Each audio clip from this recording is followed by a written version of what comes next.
Yeah, Minister, really against the crippling increases that people are seeing in petrol, diesel, and more generally in fuel and energy costs, these are really fairly pathetic measures that you are proposing. The taxi drivers, who I've talked to you many times about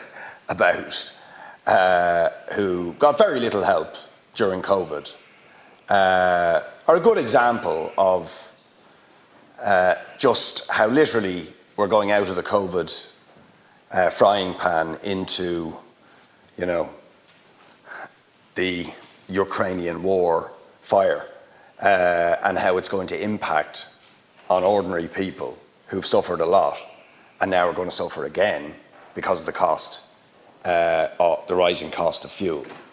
And this is going to go nowhere near compensating a group of people who've suffered massively over the last 2 years and got very, very little help. It's utterly piddling. And of course, for the people who already, prior to the Ukrainian crisis, were reeling from the costs of home heating and electricity and gas price increases that have spiralled, this does nothing at all. Nothing. But those prices are continuing to spiral. Now, we've been very consistent from the beginning in saying what we think should be done. We were alone in saying it a few months ago. I note others are now starting to agree with us. And that is to say, there are powers in the Consumer Act 2007, we've said it repeatedly and we've been dismissed repeatedly, but maybe finally that this idea will be listened to, is that those powers allow the government in abnormal circumstances to declare an emergency in the supply of particular items and then to control their maximum price. Now, if this is not the abnormal circumstance that was envisaged in the legislation when it was drawn up in 2007, I really don't know what is. I mean, to be honest, the abnormal circumstances were already very much present as we saw multiple increases in gas, energy, electricity, fuel prices, even before the Ukrainian crisis.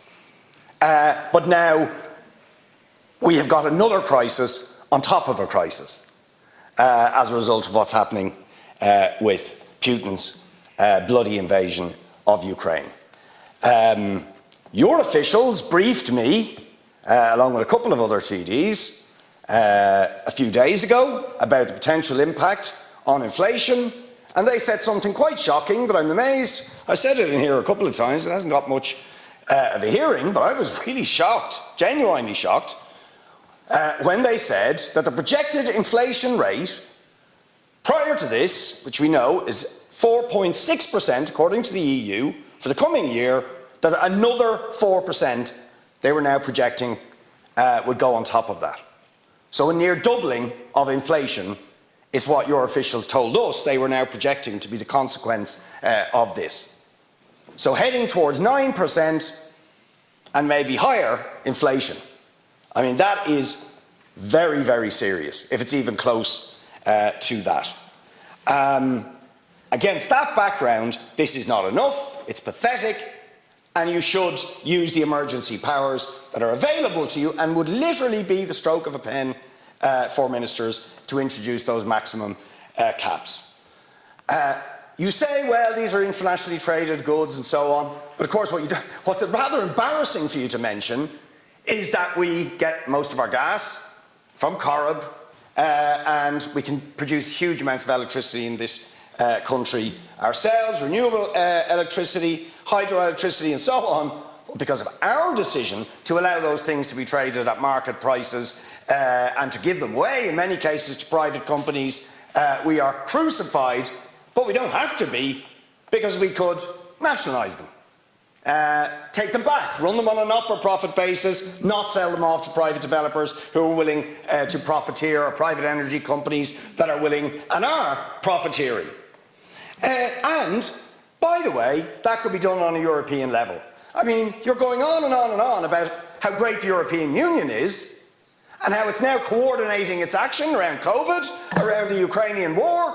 It seems we can do anything now at this stage on an all-European basis. Any chance when you're meeting your European partners at the Versailles meeting to discuss the impact of the Ukrainian crisis, you might suggest to them they could also cap the price of energy and the profits being made by BP, Shell and all the rest of them, whose profits have absolutely gone through the roof in the last year, even before the Ukrainian crisis, and will go up more as a result of the Ukrainian crisis. Shell's profits up in 1 year from €4.8 billion to €19 billion. Incredible. BP's profits last year, the highest in 8 years. Absolutely making a fortune. And of course, you know, there is another irony, which I haven't got time to sort of ponder in all of this, is how much the military and militarisation, which you're now promoting that we should spend more on as a response to this crisis, contributes to the consumption of these scarce energy resources and indeed to the global warming that is choking the planet. But you want us to increase it more. The Brown University in the United States produced a report recently pointing out that the biggest single source of greenhouse emissions in the world is, guess what? The Pentagon. The Pentagon. They are also the biggest single producer or consumer of oil and petrol, and that the vast majority of that is used, as is the case, by the way, in Europe or in any of these big military powers, to move troops and military forces around the place. So maybe you could discuss how cutting back on militarisation, cutting back on the expenditure on war and weapons and armies might actually reduce the unnecessary consumption of fuel, reduce the damage being done to our environment, and even make the world a slightly more peaceful place where we aren't faced with the possibility of war in Europe. Moving on.